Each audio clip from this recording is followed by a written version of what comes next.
이름을 지어주죠. 저는 오진홍입니다. 아버지께서 나라오, 진동할 진, 클홍, 어딜 가든지 진동하여서 커라. 그래서 조용하게 크질 않고 꼭 저는 진동을 합니다. 근데 이제 중요한 것은 진동을 하고 커요.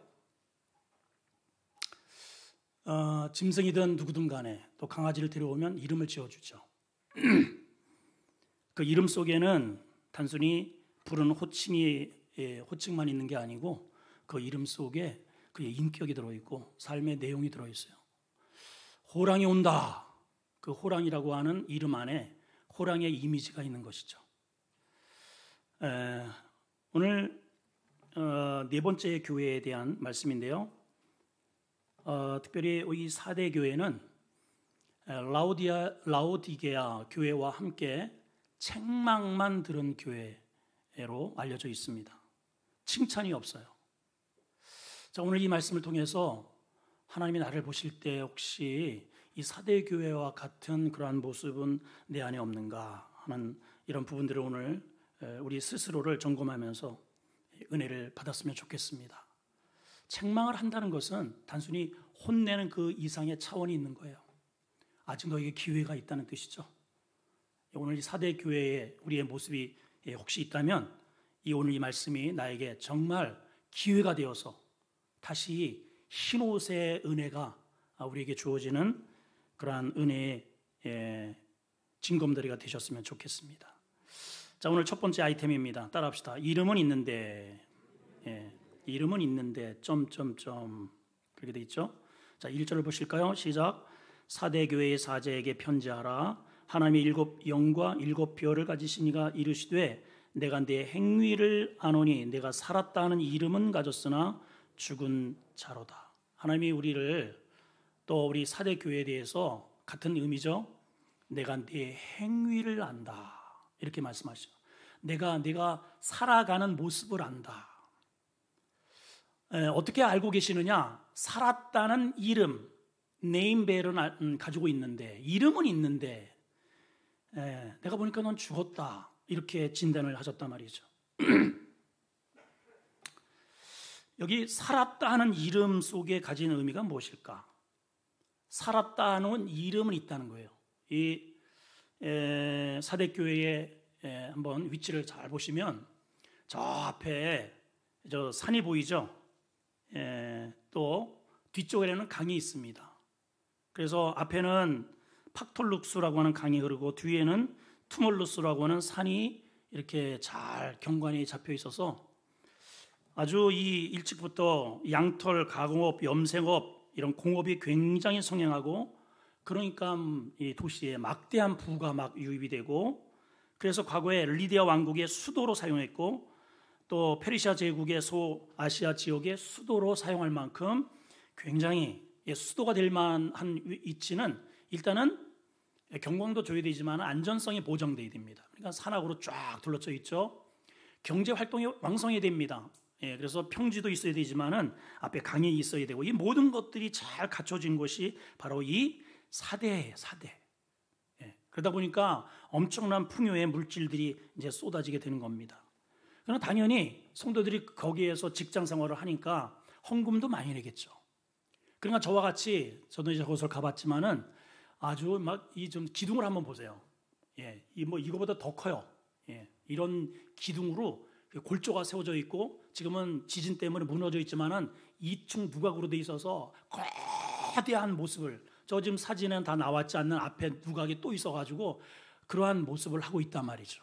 자, 건물이 기가 막히게 아름답게 세워진 그런 외형적 예배도 잘 드리고 또 찬양도 열심히 하고 한번 헌금하면은 그냥 어마어마하게 헌금이 걷어지니까 그걸 가지고 한번 우리 성도들이 어떤 모임을 하게 되면 그냥 폼나게 하는 겁니다. 그래서 이 살았다 하는 이름이라고 하는 이 네임을 누가 줘줬나? 자기들 스스로가 한 게 아니고 주변 믿지 않는 사람들이 저 교회는 뭔가 살아있는 것 같아. 이렇게 된 거예요. 다른 교회들은 다 가난합니다. 지금 사역자 그리고 교회 이거를 유지하기도 버거운데 4대 교회는 안 그래요. 남아돌아. 그러니까 막 이렇게 예, 주변 사람들을 돕기도 하고 주변 교회를 돕기도 하고 그러니까 저 교회는 살아있어. 이름이 있다면 그런 이름이 있어요. 그런데 자기들 스스로도 얼마나 뿌듯하겠습니까? 가면은 당신네 교회는 뭔가 움직여 살아있는 것 같아. 근데 그 말을 듣는 이 성도들은 뭔가 좀 부끄러운 거예요. 예, 말은 들어서 기분 좋은데 뭔가 좀 그 마음가짐 석연치 않은 게 있어요. 사람들은 주변에서 이 교회를 이렇게 극찬을 하는데 주님의 평은 달라요. 주님은 한마디로 뭐라고 말씀하시느냐? 죽은 교회라, 죽은 성도들이라는 겁니다. 여러분 잘 꾸며진 추모 공원 가보셨죠? 안 가보셨어요? 추모 공원 입구서부터 나무, 꽃 이게 얼마나 잘 가꿔져 있는지 몰라요. 근데 거기에는 뭐가 있어요? 죽어져 있는 무덤들이 있는 곳이죠. 이 마치 사대교회가 그러한 모습을 하고 있다는 겁니다. 자, 그러면 도대체 무엇이 문제이길래 이렇게 교회도 화려하고 뭔가 액티비티하고 뭐 활력이 있고 헌금도 많이 하고 구제도 많이 하는데 왜 죽었다고 하는가? 오늘 이것을 우리가 한번 추적을 해봐야 우리의 모습을 볼 수가 있으라고 생각이 됩니다. 자, 주님의 처방전입니다. 자, 첫째는 뭐냐? 현재의 심각성을 인정을 하라는 겁니다. 자, 한번 따라합시다. 현재의 심각성을 인정하라. 자, 1절은 진단입니다. 진단.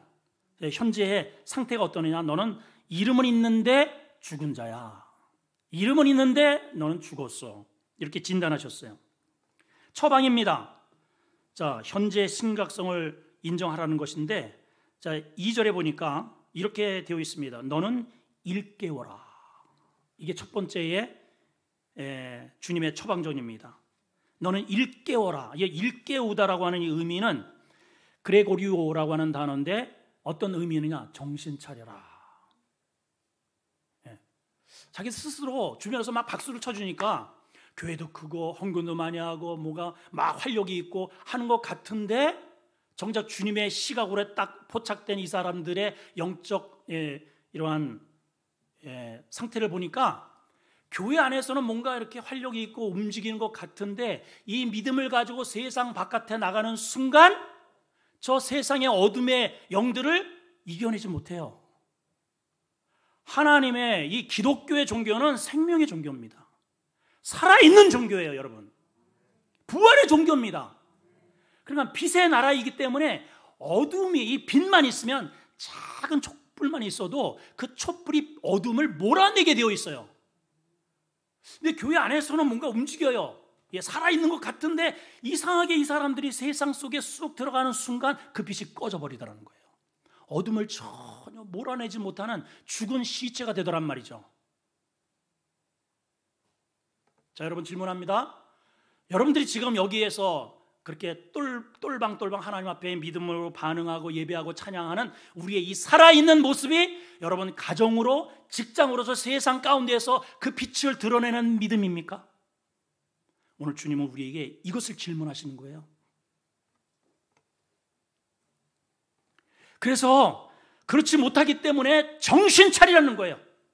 주변에서 너희를 향해서 박수 치는 거 거기에 너희가 함몰되지 말고 내 자신을 정확하게 보라는 겁니다.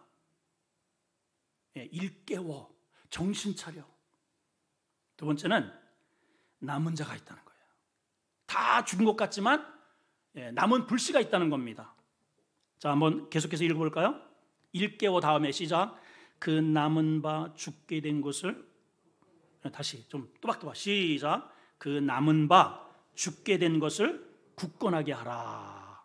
내 하나님 앞에 내 행위에 온전한 것을 찾지 못하였다. 자, 믿음 생활을 합니다. 기도도 하고 헌금도 하고 봉사도 하고 이렇게 하는데 온전한 게 한 개도 없는 거예요.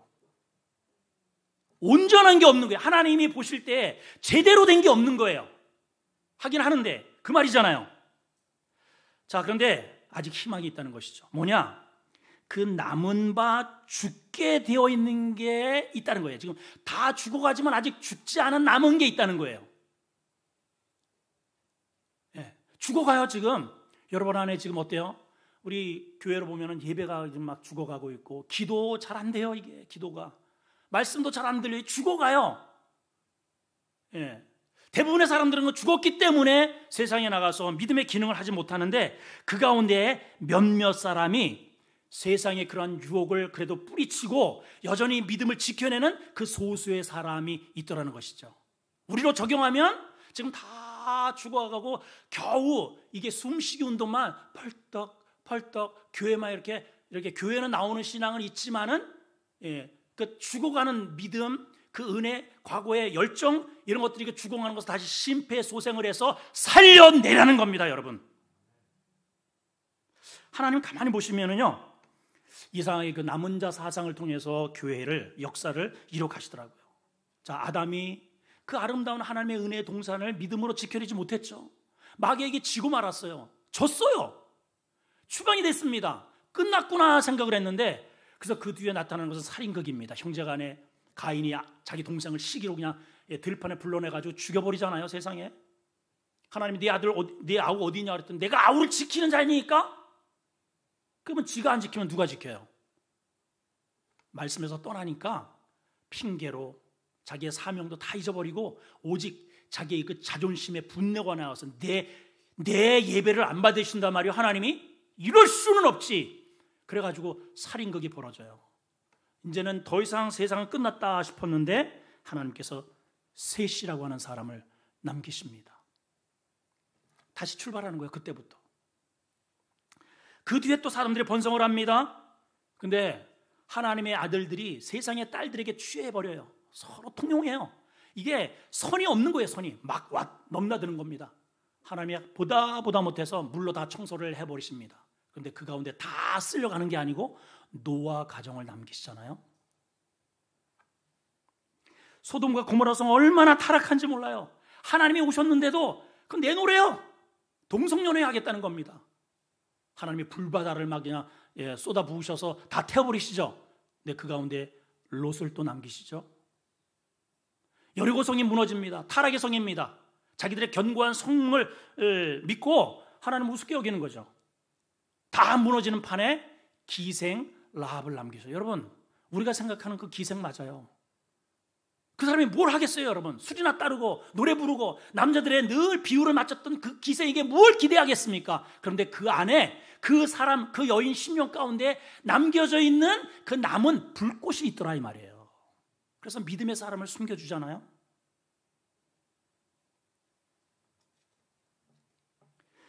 여러분 안에 아직 꺼져가는 중에서도 남아있는 믿음의 불씨가 오늘 여러분들이 있습니다. 오늘 하나님께서 질문하시는 거예요. 너희는 남은 불씨냐 죽은 자냐? 여러분, 죽은 자의 기능이 뭡니까? 반응을 안 하는 거예요.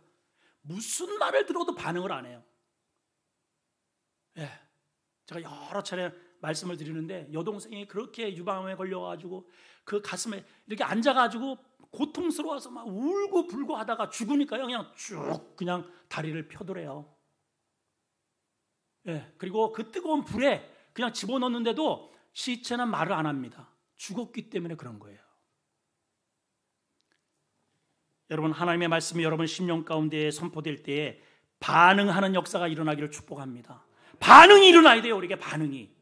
내가 살았다는 건 뭐냐? 영적으로 살았다는 건 뭐냐? 말씀은 생명인데 그 말씀이 나에게 주어질 때 내가 반응하는 것입니다. 반응하지 않으면 나는 죽어가는 거죠.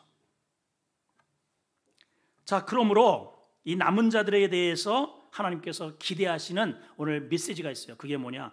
회개하라는 겁니다. 회개하라. 3절입니다. 시작. 그러므로 내가 어떻게 받았으며 어떻게 들었는지 생각하고 지켜 회개하라. 만일 일 깨지 않으면 내가 도둑같이 이르러서 어느 때 이를지 내가 알지 못할 것이다. 주님이 도둑처럼 임한다는 것은 예고치 않게 들이닥치시겠다는 거예요. 여러분, 도둑이 오는 것은 성경에 그러죠. 요한복음에 보면 도적이 오는 것은 왜 와요? 죽이고 빼앗고 멸망시키러 오는 거예요. 주님이 우리에게 도둑처럼 오시면 안 됩니다. 예고하고 오셔야 돼요. 아무개야 나 간다. 문을 열어라. 이렇게 예고하고 오셔야지 느닷없이 그냥 갑자기 닥치셔서 오신다는 것은 내게 있는 것을 빼앗아 가시겠다는 의도거든요. 그럼 이런 꼴을 당하지 않는 것은 뭐냐? 회개하라는 거예요. 예, 생각하고 지켜 회개하라. 이 세 가지의 단어를 우리에게 주십니다. 떠들어보자. 생각하고 지켜 회개하라. 그러니까 뭘 생각해야 되느냐? 이 사람들이 지금 뭘 생각해요? 교회는 나와 있지만 은혜를 생각하는 게 아니에요.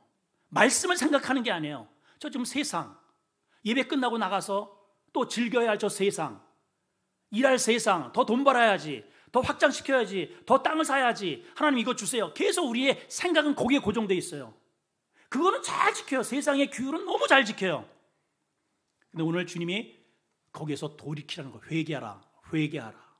리펜턴트, 돌이켜라는 거예요. 돌이켜라. 내가 어느 때에 들이닥칠지 모른다. 그럴 때 여전히 너희가 하나님의 은혜를 잊어버리고 세상에 함몰되어 있으면 도적처럼 임하여 너희를 심판하리라. 이렇게 말씀하시잖아요. 자, 그러면 무엇을 생각하라는 말인가? 여러분 뭘 생각해야 될까요? 주님께서 오늘 앞절에 이러한 말씀을 써주셨어요. 그러므로 네가 어떻게 받았으며 어떻게 들었는지 생각하고 그것 지키라는 거예요. 이게 중요합니다. 어떻게 받았는지. 여러분, 사대교회 성도들이 하나님의 말씀을 어떻게 받았어요? 한번 잘 생각을 해보세요. 여러분 이거 생각하셔야 됩니다. 여러분 우리가 하나님의 말씀을 어떻게 받게 되었어요? 내가 이스라엘까지 가가지고 복음을 그 분을 모셔다가 이렇게 여기다 세워가지고 우리 말씀을 전해주세요. 그렇게 은혜를 사모해서 받았나요? 우리 그런 적 없어요, 여러분. 여러분 이 사대교회가 하나님의 음성, 하나님의 복음을 듣기까지 저 예루살렘에서는 지금 어떤 일이 일어났느냐? 그 괴물 같은 정치가 헤롯이 완전히 눈이 뒤집어져가지고 유대인들을 등에 업고 예수 믿는 기독도도들을 이단으로 정죄를 해가지고 다 싹 잔멸을 하는 겁니다, 여러분. 그래서 예루살렘의 첫 번째 목사님 그냥 죽여버리잖아요. 사형시켜버렸습니다. 야 목사님을 그냥 처단을 했다니까요. 그리고 모이면 그냥 무조건 다 포박해서 끌고 가는 거, 감옥에 넣는 거예요. 더군다나 그 기독교의 가장 수제자인 베드로까지 감옥에다가 철창에다가 집어넣는 그런 삼엄한 그런 과정 속에서, 그래서 그러한 지금 분위기 속에서 어디 가서 나 예수 믿는다, 일로 와보라고, 하나님 믿으라고 이런 말을 들으면요 그대로 그냥 어레스트합니다. 그냥. 그러니까 여기 이 사대 교회까지 그 먼 길을 와서 강을 넘고 산을 넘고 복음을 증거하기까지 순교자의 죽음을 그것을 각오하고 여기까지 찾아와 준 하나님의 종들에 의해서 말씀이 전해졌다 이 말이에요, 여러분. 너희가 어떻게 받았으며 그러한 죽음을 각오하고 여기까지 찾아와서 복음을 전해준 그 말씀 어떻게 들었으며 그 말씀은 하나님의 말씀으로, 생명의 말씀으로 세상에 우리에게 이 복음을 전해주기 위해서 죽음을 각오하고 여기까지 왔구나. 그 얼굴을 쳐다보면서 눈물이 흐르고 그렇게 해서 회개가 터지고 내 삶의 변화가 일어나고 그래서 와 몰려들어서 저와 같은 교회를 짓고 이렇게 비대해졌다 이 말입니다. 이거를 생각하라는 거예요. 여러분 저도요, 또 여러분 개개인이 가만히 보면은 예수 그냥 쉽게 믿어지는 거 아니에요. 얼마나 많은 유혹이 있었습니까? 저는 여러분 잘 아신 대로 골백 번 얘기합니다. 결혼하는 날 얼마나 축제입니까? 아마 지구상에 결혼하는 날 두들겨 맞은 사람 저 하나라고 저는 생각이 됩니다. 기독교식으로 그 결혼식을 했다고 어머니가 얼마나 저를 두드려 팼는지 몰라요, 여러분. 예수 그냥 믿어지는 거 아니에요. 장작계피로, 도끼로, 막 짱돌로 그렇게 해서 그러한 고비고비를 넘어서 제가 교회를 갔는데요, 목사님이 이 등단하는데 그냥 눈물이 왈칵 쏟아지더라고요. 뭐라고 한 것도 없어요. 그냥 목사님이 올라오는데 내가 이 자리에 있는 그 자체가 은혜더라고, 은혜가. 근데 어느덧 성경을 수십 번 수백 독을 하고 신학을 하고 매일 묵상을 하고 매일 말씀을 전하고 매일 어떤 때는 힘드니까 누가 좀 내 대신 설교 좀 안 해주나? 그냥 설교 안 한 날이 제일 행복해. 이렇게 되더라고요. 이렇게 타락한 목사가 되더라고요. 이 성도들이 처음에는 그렇게 은혜를 사모했던 성도들이 헌금 많이 하잖아요. 너무 잘 사니까 지금 가면은 거의가 다 부장, 사장 다 연봉이 만 수천만 원대입니다. 억대가 넘어요. 그러니까 돈 많이 내니까 환경이 좋아지고 점점 이렇게 긴장돼서 쭉 뒤로 덮으면서 이 교회 내가 운영하지 내가. 목사님 내가 낸 돈으로 목사님 사례 내 말 잘 들으셔야죠. 이게 이제 이렇게 이런 이상 구도가 이제 이렇게 생겨지는 거예요. 그러니 말씀에 들려지겠어요? 이 사대 교회의 문제는 말씀이 말씀으로 안 들린다는 거예요. 이게 문제예요. 그러니까 말씀이 말씀으로 안 들려지니까 그 말씀을 듣는 성도들이 저 세상에 나가서 어둠의 그 세력을 이기지를 못해요. 죽었어요. 죽은 교회입니다. 죽은 교회. 겉으로는 이름은 가지고 있으나 실상은 죽은 교회.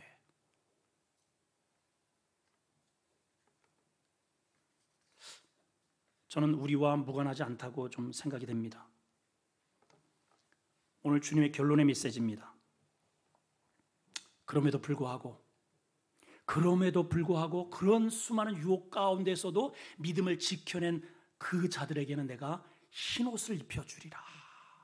이렇게 우리에게 소망의 메시지를 주고 계셔요. 흰옷을 주리라. 따라합시다. 흰옷을 받자.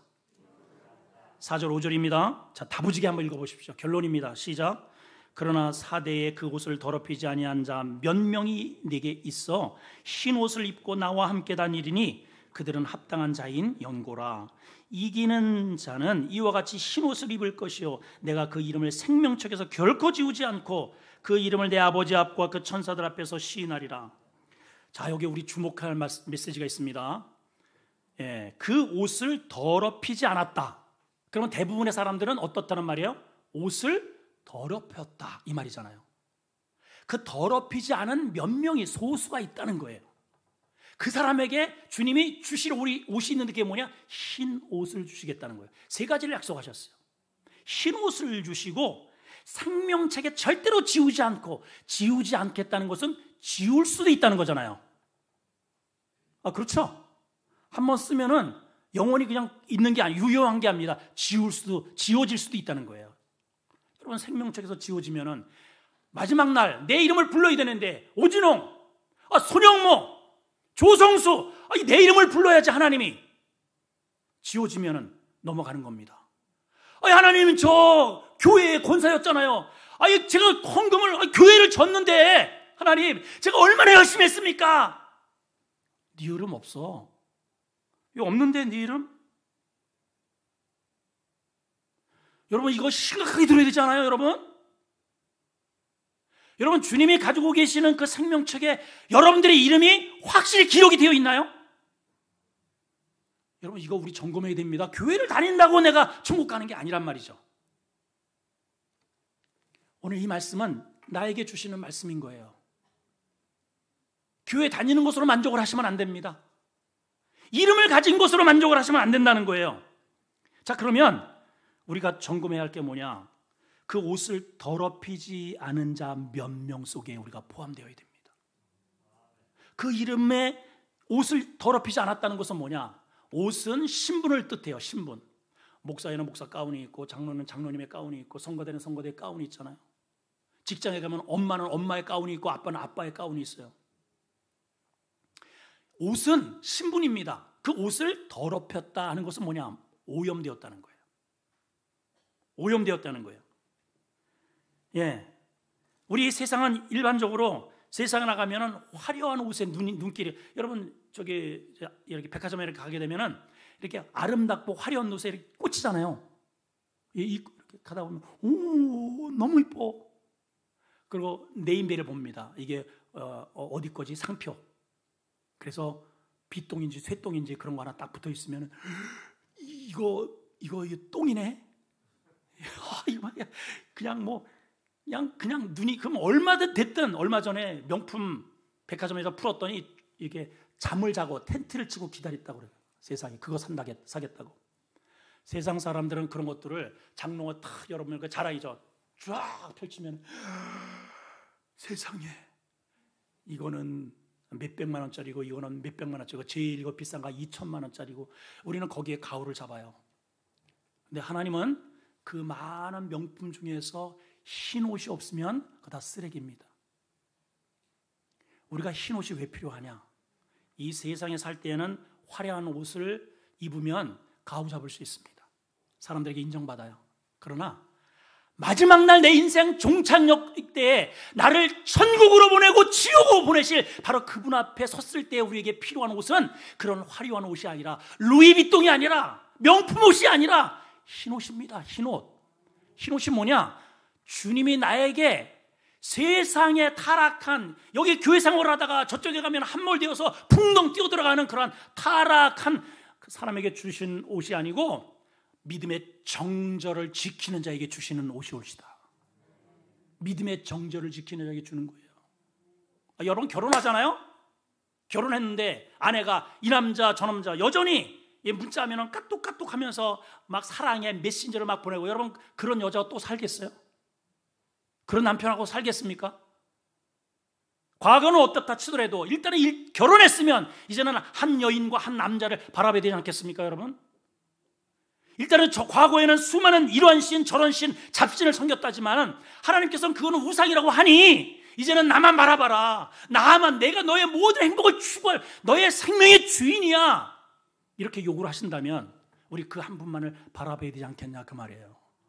그래 우리 여전히 하나님을 믿으면서도 여기 가서 헐떡대고 저기 가서 헐떡대면 세상에서 그런 사람들이 세상에서 우리에게 화려한 아름다운 옷을 입혀줄지 모르지만은 하나님이 주님이 들고 계신 이 세마포는 이 흰 옷은 그 사람에게는 증정이 안 된다는 거예요. 어떻게 하시겠습니까? 여러분 어떻게 하시겠어요?